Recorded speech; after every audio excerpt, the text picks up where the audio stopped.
اب ذرا ایک بدچلن عورت کے مکر و فریب کا واقعہ بھی سن لیجیے۔ بنی اسرائیل کے یہاں ایک پہاڑ تھا جسے وہ بڑی عظمت والا سمجھتے تھے اور اس کی بڑی عظمت و توقیر کرتے تھے، اور اگر کسی بات کا فیصلہ کرتے وقت قسم کھانے کی نوبت آتی تو اس پہاڑ پر چڑھ کر قسم کھاتے اور اسے وہ سچا سمجھ لیتے۔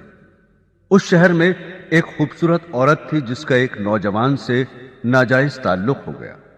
عورت نے اس کو اپنے مکان میں بلانا شروع کر دیا۔ شوہر کو شبہ پیدا ہو گیا۔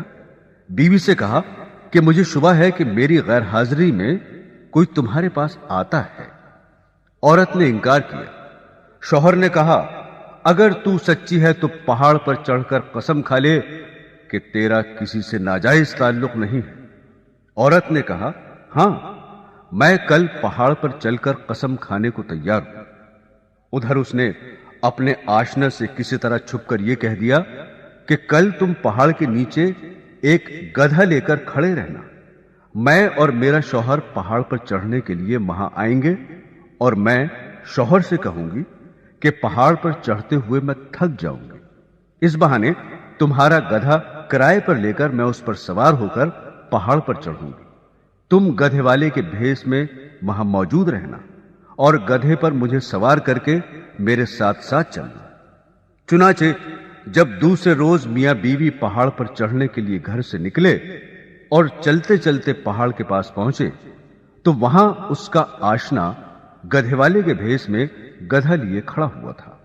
عورت نے شوہر سے کہا چلتے چلتے میں تھک گئی ہوں، مجھے یہ گدھا کرائے پر سواری کے لیے دو۔ شوہر نے گدھے والے سے کرایہ مقرر کیا اور بیوی کو گدھے پر سوار کر کے تینوں پہاڑ پر چڑھنے لگے۔ جب وہ جگہ آئی جہاں لوگ قسمیں کھاتے تھے تو اس مکار عورت نے اپنے آپ کو گدھے سے نیچے گرا دیا، اور اس گرنے میں اپنی رانے وغیرہ قابل سطر بدن بھی ننگا کر دیا، اور ایسی صورت پیدا کر دکھائی کہ شوہر نے یہی سمجھا کہ گدھے سے اتفاقاً گر گئی اور گرتے ہوئے اتفاقاً ننگی ہو گئی ہے۔ وہ جھٹ اٹھی اور اپنا لباس درست کر کے پہاڑ کی قسم کھانے والی جگہ پر کھڑی ہو کر کہنے لگی میں قسم کھاتی ہوں میرے ننگے بدن کو آج تک تمہارے سوا اور اس گدھے والے کے سوا اور کسی نے نہیں دیکھا۔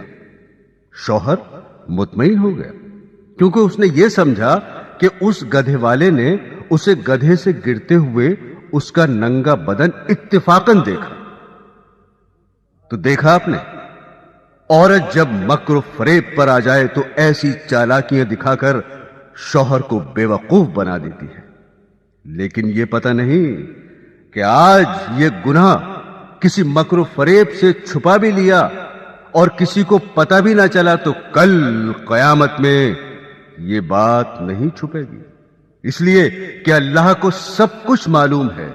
اللہ سے کوئی کام چھپا ہوا نہیں، دنیا والوں سے چھپ سکتا ہے لیکن اللہ تعالی سے نہیں چھپ سکتا، اور اللہ کے نبی صلی اللہ علیہ وسلم نے اس کا عذاب بتا دیا کہ ایسی عورت سینے کے بل جہنم کے اندر جلے گی۔